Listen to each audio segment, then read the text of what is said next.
Hello viewers, আসসালামু আলাইকুম। Welcome back with another video. ঈদের দিন ফার্স্ট নাইট শেষ করলাম। We are for humanity, we are for human. And now আমার পেশেন্টগুলো খুবই মর্মাহত, বিকজ তারা তাদের বাসায় যেতে পারে নাই। ঈদের প্রথম একটা দিন তারা এখানে কাটালো।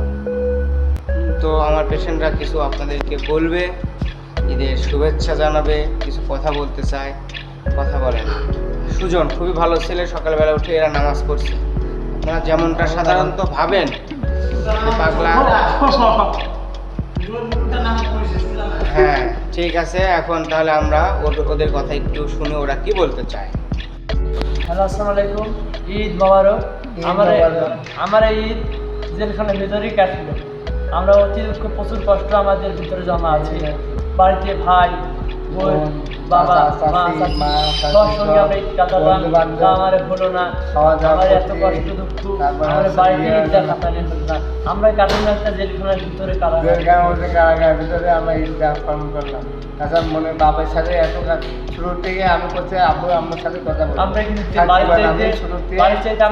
বলছি যে একবার হলেও কল দেন। আমি তো কলও পাইনি, আমার ঈদের দিন নামাজ পড়ে তাও কোনো সাল নিয়ে যায়নি। আমি কি এত শয়তানি বা দুষ্ট আমি করতাম বা মারতাম। বাড়ির চাইতে আমার এখানে আনন্দ বেশি হয়েছে। স্যারের সঙ্গে স্যারেরা খুব ভালো ভালো ভালো খাবার দিয়েছে, বিরিয়ানি দিয়েছে, কাচ্চি দিয়েছে। তোমাদের বাসায় কথা বলার নিয়ম নাই, বুঝছো?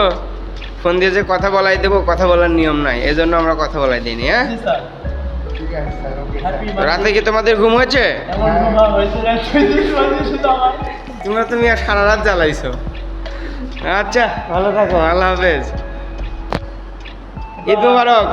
ঈদ মোবারক।